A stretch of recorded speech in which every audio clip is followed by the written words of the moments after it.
Hormati ashabul fadilah, tutuk guru, para alim ulama, hadirin, hadirat, muslimin, muslimat yang dirahmati Allah. Kita masih lagi bincang pada hikmah yang ke-44. Qala al-musannifu rahimahullahu ta'ala wa nafa'ana wa bikum amin. Rubbama kunta musi'an fa'araka al-ihsan minka suhbataka ila man huwa aswa'u halam minka. Boleh jadi engkau telah melakukan dosa kejahatan dan ianya berlaku disebabkan engkau melihat ihsan, kebaikan akhlak daripada jalinan persahabatan dengan seseorang yang lebih jahat keadaannya daripada keadaan dirimu. Tuan-tuan dan puan-puan yang dirahmati Allah, dalam hidup ini sudah tentu kita sentiasa ingin buat yang terbaik dan baik. Tetapi sudah menjadi kelaziman di dunia ini sebagai pentas ujian. Bila mana dia menjadi pentas ujian, maka di dunia ini kita dapati cabarannya kepada hawa nafsu, kepada dunia, kepada syaitan, iblis dan juga sahabat handai, yang ini menjadi antara musuh-musuh utama kita, sehingga menjumlahkan kita daripada kalangan orang yang tidak menjadi orang yang baik. Mungkin kita terhanyut jauh dan kita rebah dalam gaung maksiat, dan mungkin kita melakukan amalan-amalan yang tidak serasi dan tidak berbetulan dengan kehendak neraca syariat Islam. Dan ini berlaku, tuan-tuan. Dan banyak kali kita tengok perlakuan sama ada jenayah, sama ada yang kita kata dosa, sama ada menyalahi undang-undang, semuanya berlaku dalam kehidupan manusia. Sekalipun manusia diberikan akal, diberikan pertimbangan yang baik-baik, tapi yang ini juga tidak kurang boleh berlaku. Bila hal ini berlaku, maka sudah tentu manusia berada dalam maksiat, dalam keadaan tak baik, di mana ianya bertahap-tahap. Ada yang besar, ada yang kecil, ada yang parah, ada yang sedikit. Ada yang jatuh dan bergelumang dengan najis maksiat yang teramat jauh, yang mungkin sukar untuk dikembalikan, kerana tahapan dosa-dosa itu tidak sama. Dan ini berlaku. Dalam keadaan seperti itu, sebagai seorang Islam yang percayakan Allah dan Rasulnya, yang sentiasa ingin kebaikan, walaupun begitu mereka juga tak terlepas daripada dosa. Mereka juga tak terlepas daripada kelemahan-kelemahan. Bila berlaku dalam kehidupan mereka dengan kelemahannya, dengan dosanya, dengan kesilapan, maka dalam hal seperti ini sudah tentu dia akan rasa sesal, dia akan rasa sedih, dan dia cuba nak jadi manusia yang terbaik, dan dia cuba nak jadi manusia yang benar-benar menginsafi diri. Tapi tak mungkin kadang-kadang, kerana telajuknya jauh sangat, banyak sangat, berat sangat. Dalam keadaan seperti ini, walaupun dalam maksiat, kadang-kadang boleh jadi Allah nak tunjuk kita supaya kita ni baik ataupun tak. Bila mana kita ni berada dalam kancah maksiat dan kancah dosa ni, kita berkawan dengan orang-orang yang lebih baik pada kita. Kita berasa diri kita ni berat sangat, tapi kita cuba nak jadi baik, boleh jadi macam tu. Akhirnya kita kembali kepada jadi baik dan mula bertaubat, dan akhirnya betul-betul baik. Ada pula yang kedua, mungkin dia kawan dengan orang yang lebih teruk daripada dia. Maka bila dia kawan dengan orang lebih teruk pada dia, di situ kadang-kadang Allah tunjukkan ihsan yang kita ada ini, orang tu untuk tunjuk kepada kawan dia. Dia kawan dengan orang lebih teruk lagi, tapi dia Allah tunjuk ihsan, seolah-olah dia baik.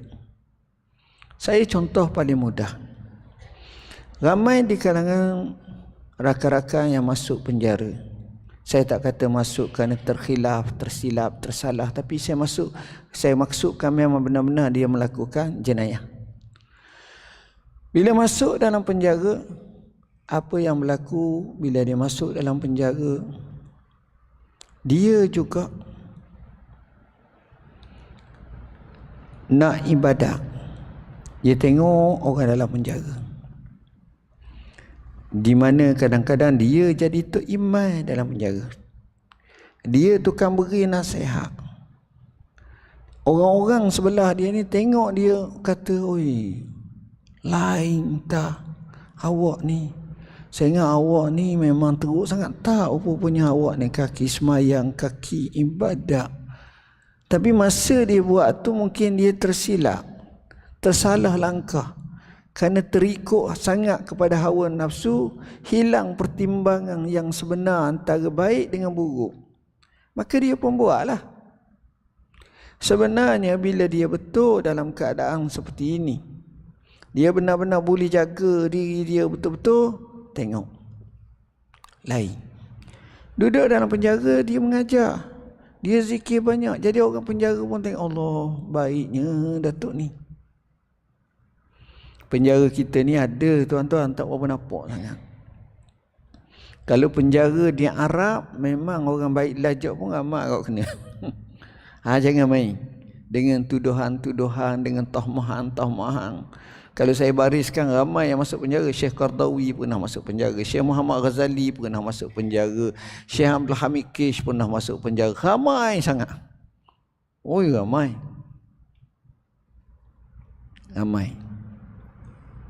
Dan banyak berlaku peristiwa-peristiwa yang pelik bila masuk penjara ni.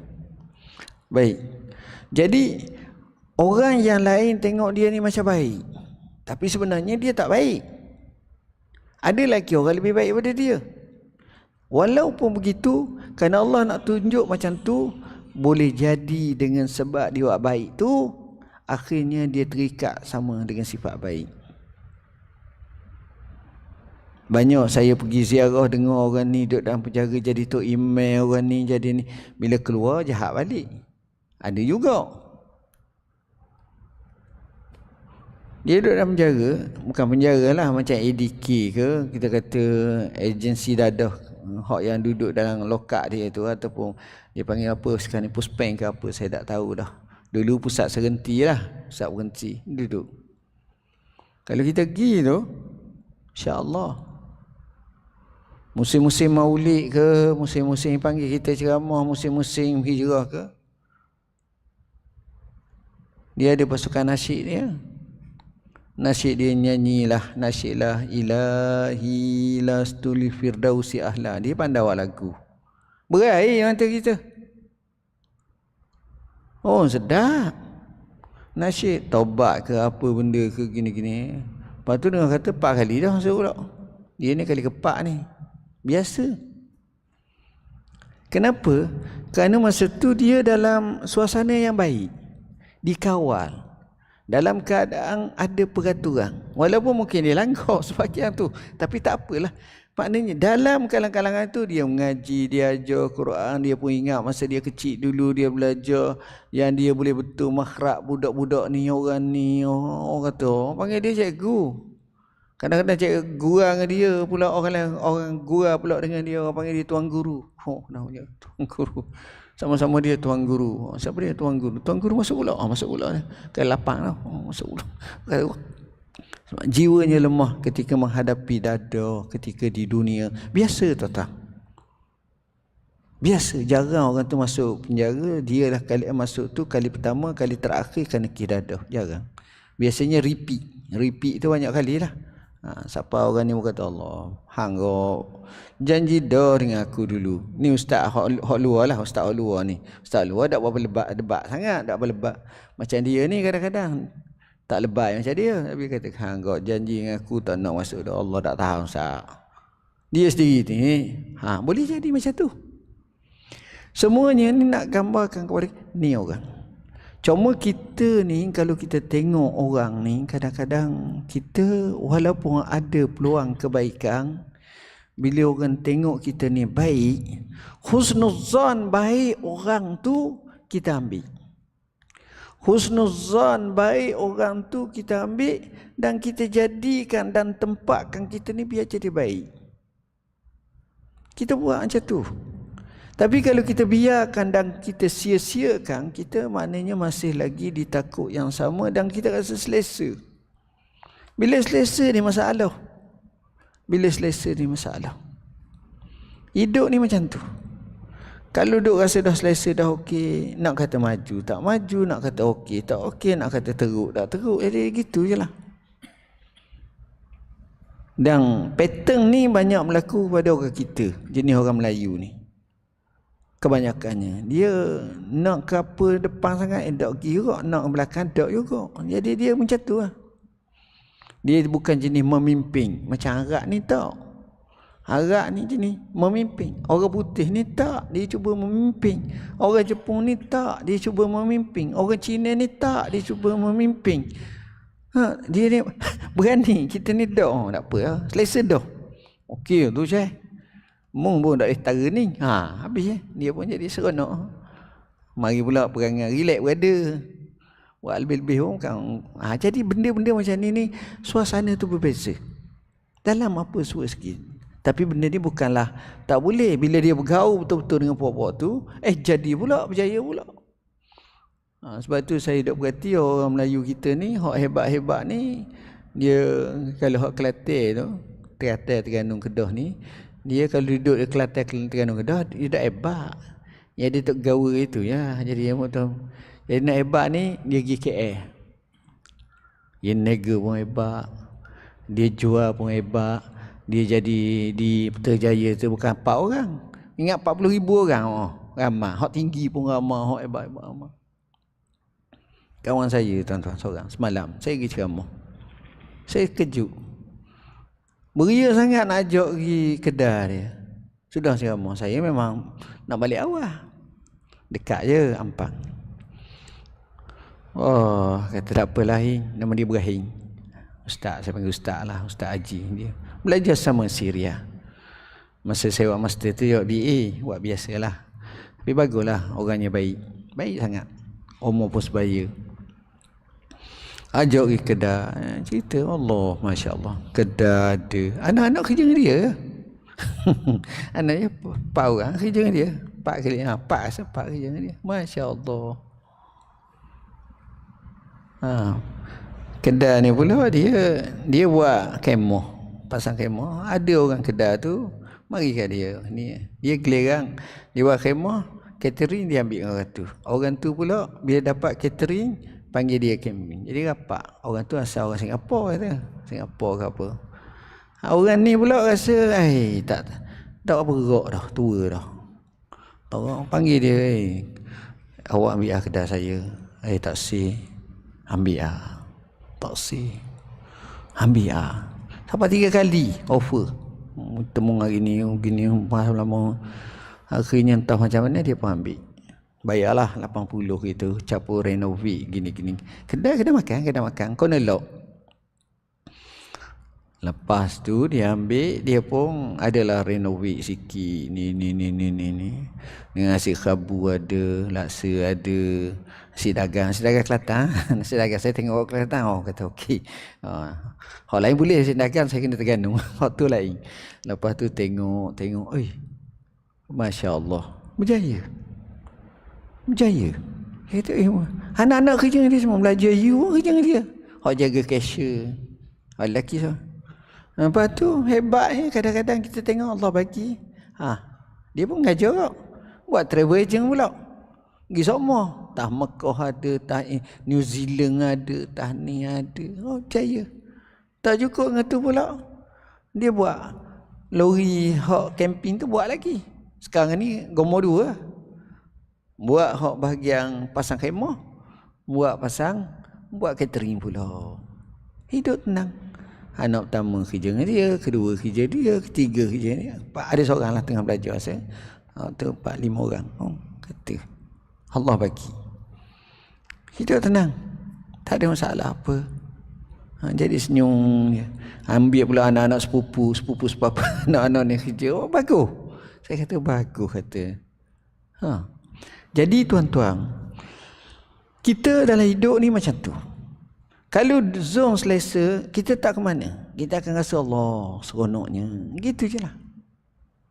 Tuan-tuan tengok macam mana orang yang berjaya. Tuan-tuan tengok macam mana orang yang cemerlang. Tuan-tuan tengok macam mana hadaf dia, hala tuju dia, semangat dia ke depan dia. Dia bukan orang biasa-biasa, tak. Dia akan buat betul-betul. Rubbama kunta musi'a, boleh jadi kamu susah, kamu tak baik, tapi Allah nak tunjuk ihsan. Di mana bila kamu bersahabat, sahabat kata awak ni orang baik, saya baru tahu awak ni orang jujur, orang ni. Tapi sebenarnya macam tu. Dua orang jahat, daripada dua jahat tu mesti ada hak baik sikit, seorang. Dan hak kedua kata, oh dia baik. Kadang-kadang Allah tunjuk. Jadi bila ini berlaku, kita ambil. Kita dengan orang ni tuan-tuan, kita ambil elemen baik je. Imam Ghazali rahimahullah. Imam Ghazali ni kami baru terjemah kitab dia. InsyaAllah dalam minggu depan ni siap. Lebih kurang 500 jilid, 500 muka surat atau 600 lah. Kitab tu namanya Minhaj Al-Abidin. Kitab terakhir Imam Ghazali dalam kehidupan dia sebelum mati. Ihya dulu pada tu. Ihya Ulumuddin dulu lagi. Kitab-kitab lain banyak dululah. Hak ni hak terakhir sekali. Dia mati, dia karang satu kitab Minhaj Al-Abidin ila Jannati Rabbil Alamin. Kitab ni yang buat ngajar masa tahun 1998 lagi. Tamatlah buku tu. Tapi masa tu kita pakai hak terjemahan. Bila kita tengok mutakhir ni baru dalam 4 bulan ni, 3 bulan ni kita kata tak boleh lah nak buat semula. Cek balik, ambil naskah asal, baiki semua banyaklah, baiki banyak benarlah.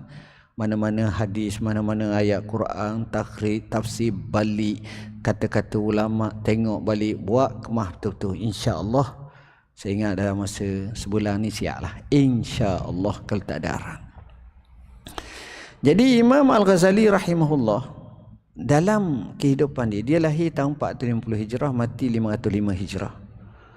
Dia ni sebenarnya orang yang faqih, alim. Orang dia duk sebut dia ahli tasawuf, ahli tasawuf. Ahli tasawuf ni lebih kurang dalam 10 ataupun 15 tahun terakhir dia jinak dengan tasawuf. Lepas tu dia dikenali sebagai ahli tasawuf. Baik. Dia ni masa tengah belajar ni, dia rajin menulis sungguh. Rajin menulis, rajin imla, hak tok guru dia cakap ni jaga betul-betul, jadi kitab dia banyak. Banyaklah dengan kertas-kertas hak dia tulis ni banyak. Akhirnya dia pun nak balik ke ataupun nak pergi ke tempat lain lagi musafir. Tengah-tengah musafir, kumpulan mereka ni kena kidnap, kena rompok. Kena rompok. Rompok pada pasir lah. Kutang tari. Kena dah. Kawan ni, hak peropok ni bila pergi kat dia ni nampak banyak guni-guni ada. Akak dengan guni-guni. Guni tu bukan duit. Guni tu kertas hak dia tulis. Allah akak. Lepas akak ni dia pun nengung, Allah kata habis dah.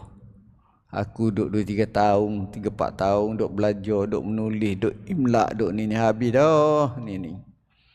Akhirnya kerana dia sayang sangat apa catatan dia, bila peropok tu duk ambil, duk kira-kira duit semua kali tu, harta rapasan, mah, perak, benda yang berharga, dia memberanikan diri dia. Dia muda lagi masa tu, tak tua.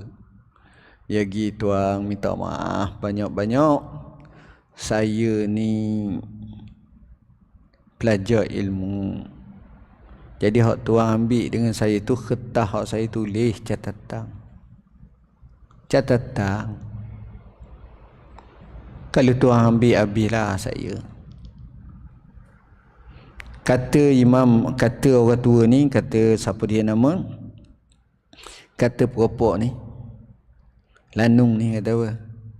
Hang ni panggil belajar tak habis. Hang duk nulis. Tak ngapa ke? dia tu mana ada tukang peropok pelanung nasihat kepada penuntut ilmu yang tegar ni, duk semayang malam, duk baca, duk nulis, duk imla' ni. Tak ngapa ke? Ni perangai apa ni? Dia basuh Imam Ghazali dengar je la ilaha illallah. Lepas dengar ni kawan ni pun buka balik, tengok memang kertas sungguh lah, bukan duit. Balik atas semua, bawah atas, mengambil lah semua. Orang dah buat kerja macam ni, macam dan dia pun letih, akak ingat duit. Sama-sama. Imam Ghazali kata, lepas pada tu aku ni seolah-olah Allah mari ilham. Ilmu ni tak leh hanya duduk dalam kertas, dalam buku. Maka sejak hari tu aku ngapa habis. Aku buka balik, baca, ingat apa ingat. Akhirnya dia kata tempoh tak sampai setahun aku hafaz semua. Hafaz semua tu mana hak penting lah, bukan mana yang kadang-kadang hak tulis biasa macam kita nak ngapa benda apa. Hak penting-penting tu aku hafaz semua. Tengok, kadang-kadang hidayah tu datang dengan sebab cara lain. Ni bukan mesti dengan cara ulama mari duduk ceramah gini. Tuan-tuan, kadang-kadang saya duk ajak tuan-tuan, jom pergi semayang, jom ibadat malam. Tuan-tuan tak terkesan. Tapi mungkin tuan-tuan sekali pergi musafir tengah malam ke Kedah, ke Perlis, ke Johor, balik pukul 12 malam ke RNR. Tuan tengok ada seorang pakai baju lusuh, duk semayang tahajud lama. 12.30 hidup semayang tahajud dan ibadat, mukanya dalam keadaan bersih gini. Tengok orang biasa je, rupa-rupa kawan tu kata tu kaki peminta sedekah, dia tak minta tapi duduk situ. Kita pun kata la ilaha illallah. Kita pun lepas pada tu kalau dia boleh semayang malam sungguh, takkanlah aku tak boleh nak semayang malam. Kita pun rasa malu dah. Lepas tu kita semayang. Kerana orang-orang macam tu je kadang-kadang. Yalah, ni di segi dunia kita tengok. Tapi di sisi Tuhan, Nabi SAW menyatakan rubba ash'ash aghbar zitimraini lau aksama ala Allah la abarrah. Hadis sahih riwayat Bukhari dan lain lagi. Boleh jadi orang tu kusuk masai, pakaiannya berdebu, pakaiannya atas bawah, maknanya pakaiannya secukupnya sahaja, tidaklah jubah 2 lapis, taklah pakaian nampak kemah lawa ni.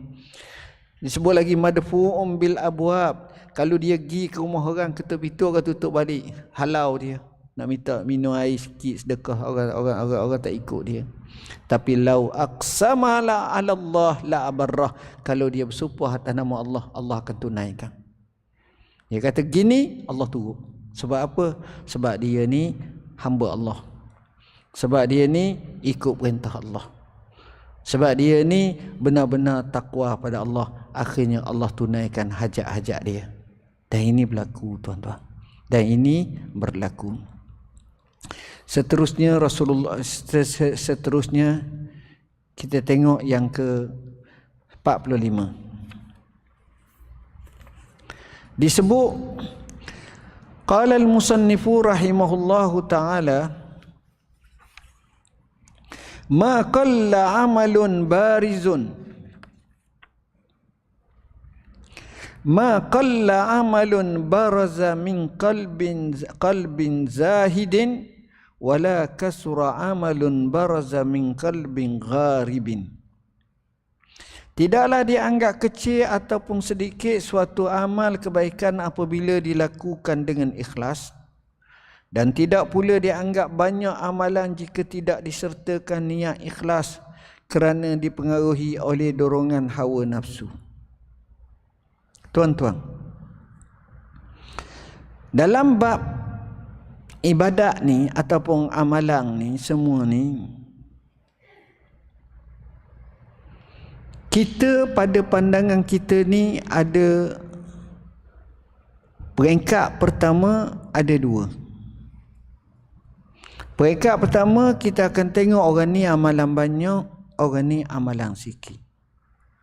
Oh, dia banyak mayang Syekh, dia banyak puasa, dia banyak baca Quran, dia banyak mengaji, dia banyak infak, dia banyak sedekah, dia banyak buat baik. Sebut hak banyak belaka. Ni satu. Dan kita akan tengok macam tu. Ada orang macam tu. Apa dia? Ni banyak. Orang ni pula sikit. Dia biasa je, sembahyang biasa je, tak banyak mana, gini-gini. Jadi kita hukum sesuatu tu berdasarkan kuantiti. Banyak sikit, banyak sikit. Ni banyak. Tapi yang kedua pula, bila kita belajar, kita faham, kita reti, kita tekuni ilmu, kita tambah balik, kita faham ini, dia masuk yang kedua bukan isu banyak dan sikit.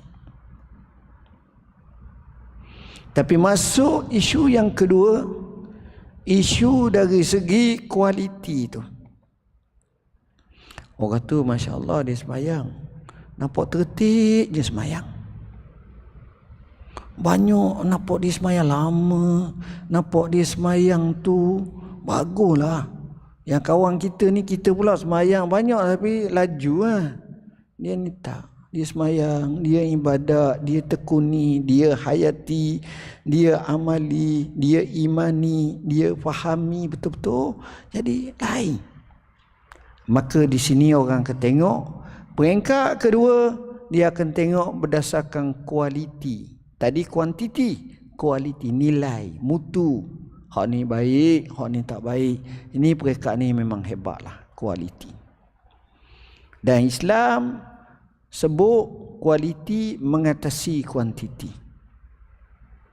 Semua benda, dan beza antara kuantiti dengan kualiti tu tuan-tuan, kadang-kadang beribu-ribu kali ganda. Tuan-tuan tengoklah sebuah batu. Berat dia 10 gram ataupun 100 gram. So, tapi emas berat dia 100 gram. Berapa banyak? Nilaiannya seolah-olah batu tu 10 lori. Dia sebiji je. 10 lori orang tak kira berapa putih. Hak kecil-kecil tu orang tak kira. Orang panggil lori je. Ataupun dalam bahasa mudah kat sama sekarang, berapa petang. Berapa petang. Sikit je. Itu beza dia. Kualiti dengan kuantiti. Sebab itu saya kata kalau hak benda berkualiti, nilai banyak. Satu beg tangan perempuan 10 riyal ada tak kedai? Ada. 100 riyal pun ada. 200 riyal pun ada. Tapi ada beg 1 juta. Ni awak beli beg apa? Ya tu tak mahal mana, lebih kurang ada 880 ribu ke. Ribu apa? Rupiah? Tak. RM. Tak main rupiah. RM. Wuih. Tu mana mahal sangat. Nampak macam barang je. Biarlah barang pun. Ente tengok je nama apa. Jenama ni bukan ambil kertas jahit tok gitu dah. Ni Hermes Birkin kata dia. Saya pun tak je tengok dengan nama. Tengok dalam tu je. Dalam elang ke apa ke. Kata. Tengok lain. Sama-sama beg. Nampak Allah. Aku hidup balik mati pun kalau aku orang bagi duit yang tu aku tak beli. Kita punya. Sebab barang kita 800 tu hak tu duit kita. Tapi hak bagi orang siapa 10 bilion, 1 bilion, benda tu, beli lah, tak masalah. Benda barang je. Itu kualiti. Masuk yang ketiga ni paling mahal. Sebab kualiti tu berlaku juga perantaraan antara zahir dengan batin. Zahir tu orang tengok dia sembahyang lama, dia baca tertib, dia rokok lama, dia doa. Kadang-kadang orang tengok air mata dia ngalir nangis. Itu orang panggil zahir. Batin dia sudah pastilah masa tu dia menghayati dan seumpamanya. Baguslah kualiti. Tapi yang ketiga, yang inilah yang paling hebat. Nilaiannya pada kedudukan hati yang benar-benar tawajuh kepada Tuhan, yang benar-benar tekad dan bulat kepada Allah. Sebab itu kenyataan kata kadang-kadang 2 rakaat yang dilakukan oleh orang ni jauh daripada orang lain banyak. Seorang ulama datang ke masjid. Ni cerita zaman dululah ahli tasawuf. Aku tengok orang semayang ramai, penuh masjid. Tapi aku tak tengok orang yang khusyuk dalam semayang dalam masjid ni kecuali 5 orang. Allah. Ini khusyuk ni kat mana? Khusyuk ni hati. Khusyuk ni bukan muka. Bukan buat toya, buat baik, khusyuk. Betul lah tu. Tapi khusyuk ni hati. Sebab itu Nabi doa, Allahumma inni a'udzubika min ilmin la yanfa' wa min qalbin la yakhsha. Ya Allah, ya Tuhan aku minta berlindung daripada ilmu yang tidak memberi manfaat dan daripada hati yang tak khusyuk. Hati tak khusyuk. Jadi khusyuk ni hati. Qad aflahal mu'minun allazina hum fi salatihim khashi'un. Telah mendapat kemenanganlah orang yang beriman, orang yang berjaya, orang yang berkemenangan. Orang yang beriman tu macam mana? Orang yang dalam semayang mereka khusyuk. Hati. Nabi tengok orang semayang dia main janggut. Nabi kata lau khasha'a qalbu hadza la khasha'a jawarihu. Kalau hati dia khusyuk, maka sebenarnya tubuh badan dia pasti akan khusyuk. Jadi maksudnya dalam mang tu. Dan Nabi sebut ala inna fil jasadi mudghah idza saluhat saluhal jasadu kulluhu wa idza fasadat fasadal jasadu kulluhu ala wahyal qalb. Ketahuilah pada tubuh badan manusia ada segumpah hati, kalau baik baik belaka, kalau rosak rosak belaka. Segumpah darah itulah hati. Hati itu bukan hati ni hak kita boleh bedah jantung dah. Hati nurani. Tuan-tuan, bila dinyatakan begitu, inilah yang paling tinggi sangat martabat dia. Dalam setengah hadis Nabi kata apa? Ma fadalakum Abu Bakrin bisalatin wala siyamin walakin ma waqqarahu fil qalb. Abu Bakar As-Siddiq bukan lebih daripada kamu dengan sebab semayang, dengan sebab puasa, tapi apa yang ada dalam hati dia, yang kukuh sanubari hati dia, yang tawakal, yang tawas, yang orang kata tawajjuh kepada Tuhan, yang benar-benar takut. Dan hak ni hak sebenarnya. Bila pertandingan sampai tahap tu, kita akan surrender. Kadang-kadang kita tengok dalam satu majlis, ni Tok Guru, bukan saya lah, ni Tok Guru betul ni. Dalam satu majlis ni, nak tunggu Tok Guru mari ngajar. Anak murid tu semayang. Dia mari awal dia semayang sampai 10 rakaat, 20 rakaat. Anak murid tu baca Quran sampai 2-3 juzuk dah. Anak murid itu bukan tasbih, subhanallah, alhamdulillah, Allah kuasa. Anak murid itu sedang selawat atas Nabi, Allahumma salli ala sayyidina Muhammad, Allahumma salli ala sayyidina Muhammad, Allahumma salli. Anak murid itu sedang istighfar, astaghfirullahalazim, astaghfirullahalazim sampai setengah jam, sejam. Akhirnya dia nampak Tok Guru dia pun masuk. Tok Guru dia sembahyang 2 rakaat je. Sudah sembahyang, Tok Guru dia pun mengajar. Tiba-tiba perasaan hati anak murid dia, ya Allah, Tok Guru ni hebat sangat. Ada aura tertentu, ada tarikan tertentu, sudah pasti hubungan dia dengan Tuhan jauh lebih lagi pada anak murid dia. Sedangkan Tok Guru tu sembahyang 2 rakaat je. Orang tengok 2 rakaat tu je. Tu pun tak lama mana. Tapi orang tengok macam tu. Anak murid dia, Allah kata tu.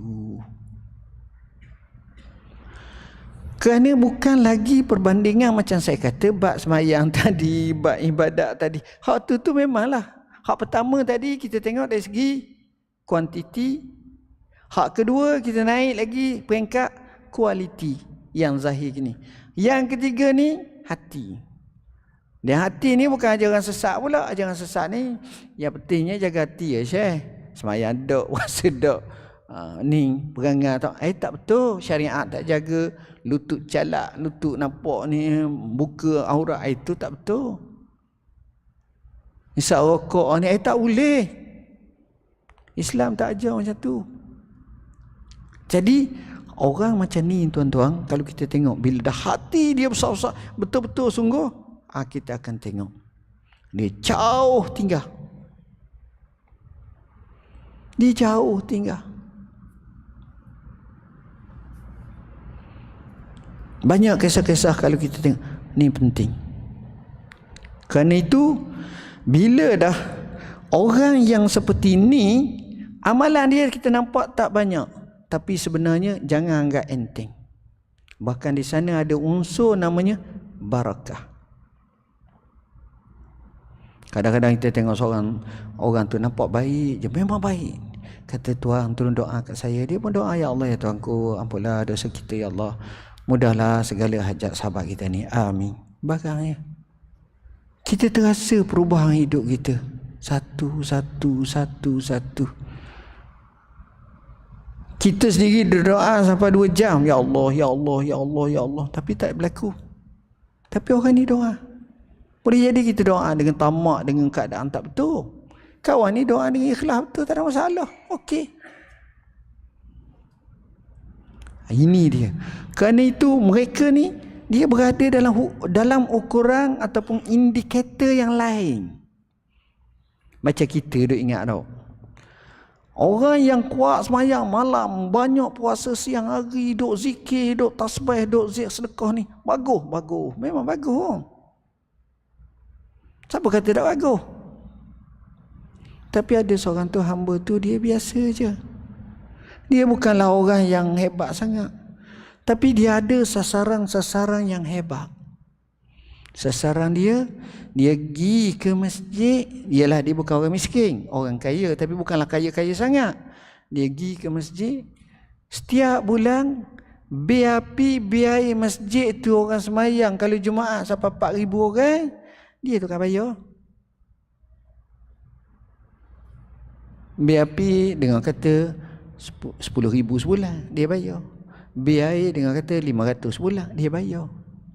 Senyap. Orang pun tak tahu, dia mari semayang biasa. Allahu Akbar. Yalah biasa tu. Kita tengok dia, ya Allah, ini jauh. Sebab kalau tak ada BAP bayar, kena potong elektrik bayar pula. Nak mayang gelap macam mana, nak mengajar malam tak boleh, nak ni tak boleh, nak ni air pula, nak wuduk orang pun viral lalu sama sekarang, cepat viral. Yalah bolehlah batu, tapi netizen tu kata macam-macam. Tengok. Tapi dengan dia je, dia pun orang tak tahu siapa dia bayar, tiba-tiba pastinya bayar. Sepaksalah pihak jawatan kuasa masjid surah ni buat satu spot check, siapa bayar. Pergi ke TMB, pergi kat ni, siapa weh? Dia kata tak tahu. Sebab orang bayar tu lain-lain semua. Kali orang ni. Rupanya seorang je. Dia suruh orang ni pergi bayar. Orang ni pergi bayar, orang ni pergi bayar. Tak tahu dia kata. Orang ni terang pergi bayar, orang ni kadang-kadang orang lelaki, kadang-kadang orang puang, kadang-kadang kanak-kanak, kadang-kadang nampak orang biasa je, miskin biasa je pergi bayar. Tengok.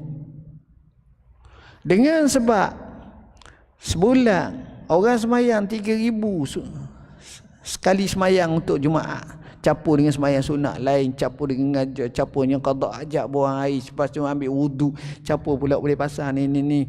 Tuan-tuan, rasa-rasa pahala dia banyak tak? Rasa banyak tak?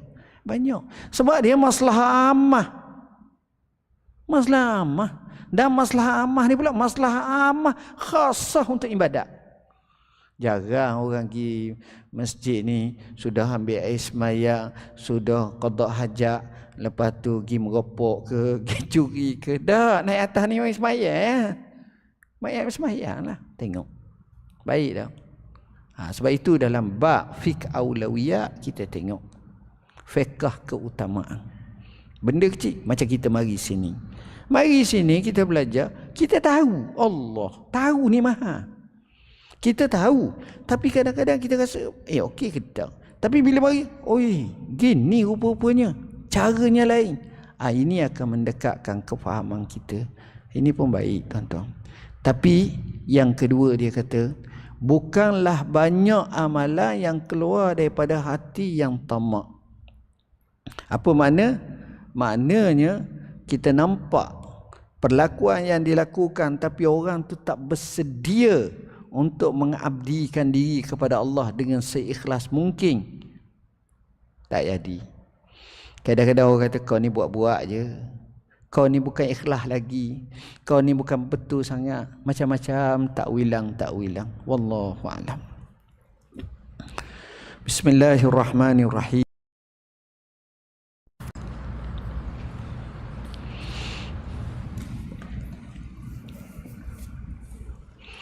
Hari ini kita bincang yang ke 11 Safar tahun ke-11 Hijrah, muka surat 228. Rasulullah mempersiapkan tentera yang besar untuk menakutkan Rom. Baginda melantik Usamah bin Zaid bin Harisah sebagai ketua pasukan. Kita tahu Usamah ni antara kesayangan baginda sallallahu alaihi wasallam. Usamah ni Nabi nak mati dah, umur dia baru 16 tahun. 17 tahun. Maknanya kecil sangat. Usamah ni Nabi sayang dia dari dua pihak. Nabi sayang dia daripada pihak bapak dia. Sebab bapak dia pernah jadi anak angkat Nabi sallam, Zaid bin Harisah. Khidmat kat Nabi, khadam kat Nabi. Yang dihadiahkan oleh Khadijah radhiyallahu anha kepada Nabi. Dan Nabi merdekakannya, dan dia jadi orang yang setia dengan Rasulullah SAW sampai ke akhir hayat, mati dalam perang Mu'tah. Nabi sayang ke Usamah juga daripada pihak mak dia. Mak dia namanya Ummu Aiman, pengasuh Nabi masa Nabi kecil. Dan Nabi amat-amat menyayangi Ummu Aiman, ibarat macam gati mak dia. Gati mak dia, sayang-sayang sungguh. Jadi Ummu Aiman ni dia punya dengan Nabi ni close hubungan. Memang betul-betul. Sebab dia kenal Nabi, dia didik Nabi, dia asuh Nabi, dia jaga Nabi sejak Nabi kecil bersama dengan mak Nabi. Yang mana masa dia buat tu, dialah yang bawa pula kepada atuk Nabi. Dan dia sentiasa jaga. Dan dia sentiasa bersama Nabi. Dan dia masuk Islam. Dan dia Nabi tuding jari termasuk ahli syurga. Nabi sayang sangat kat dia. Jadi bila lahir Usamah daripada dua yang Nabi sayang, daripada pihak mak dengan pihak bapak Nabi sayang sungguhlah. Sebab itu Sayyidina Umar zaman dia, bila dia bagi macam harta rampasan perang orang lain, anak-anak sahabat semua satu dia bagi. Termasuk anak dia satu dia bagi. Kalau dapat satu-satulah 1,000, 10,000, 10,000. Tapi bila mari ke Hasan Hussein, dia bagi dua. Kalau dia 1,000, dia bagi 2,000. Kalau 10,000, 20,000. Macam itulah lebih kurang. Sebab dia menghormati, dia sayang, dia ni. Dan kepada Usamah pun dia masuk juga sama. Usamah. Jadi Usamah ni kedudukannya mulia lah. Mulia. Dan orang yang amat baik. Orang yang amat saleh. Dan orang yang berani. Dan Usamah ni sejarah menyatakan bila Nabi lantik dia, yang itulah tak ada habis, Rasulullah wafat. Bila Rasulullah SAW wafat, tentera Usamah ni yang berjalan tu tak jauh lagi, patah balik. Lepas tu tertangguh sehingga pelantikan Abu Bakar. Bila Abu Bakar jadi khalifah, nombor satu sekali Abu Bakar buat lantik balik tentera Usamah tu, hatta balik. Dan dia minta pengecualian lah, Umar tak payah datang, Usamah izin lah. Pergi ni tuan-tuan, ramai sahabat bangkang, termasuk Sayyidina Umar. Kenapa sibuk sangat nak atas yang pertama? Kita negara tak berapa stabil dalam keadaan begini. Kata Abu Bakar, wallahi, apa-apa yang telah diikat oleh Rasulullah SAW, aku tak akan ungkai. Aku tak akan ungkai dan aku tak akan biarkan. Akhirnya apa berlaku? Kemenangan besar pada tentera Usamah. Ini rahsia Tuhan yang difahami dalam ramai sahabat. Abu Bakar je nampak. ilham yang Allah bagi kepada dia. Ini Abu Bakar luar biasa. Dan Sayyidina Umar kalau bertemu dengan Usamah panggil Amir. Assalamualaikum ya amirana. Wahai salam ke atas kamu wahai pemimpin kami. Sebab dia pernah jadi bawah pada Usamah masa pasukan tentera walaupun tak tu. Tapi Usamah ni orang yang hebat baik. Kita tengok Nabi, Tuhan jadikan dalam permulaan hijrah bersama dengan bapa Usamah, iaitu Zaid. Kena baling, kena apa ni, lempar dengan batu dengan ni di Taif. Tengok akhir kehidupan Nabi dengan anak kepada Zaid, Usamah. Itulah tentera yang terakhir Nabi hantar. Ini rahsia Tuhan yang luar biasa, tuan-tuan. Walaupun di sini juga kita nak gambarkan Nabi ni, dia lantik, dia bukan berdasarkan kepada kepada kat kita sensitif lah. Dia bukan lantik berdasarkan seniority, tapi dia lantik berdasarkan kepada kualiti. Kalau seniority berapa ramai lagi sahabat-sahabat tua ada Usamah. Tapi tak, dia lantik Usamah, ada makna dia.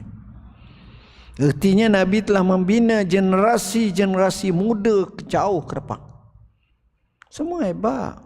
Sayyidina Ali masa muda berapa kali lawan dengan orang besar-besar. Orang yang kedebel, gagah, hebat semua, menang semua. Begitu juga sahabat-sahabat yang lain, berani, hebat. Jadi generasi muda ni jangan diabaikan dalam masyarakat. Mereka lah benteng utama. Mereka perlu diberi kesedaran, kefahaman.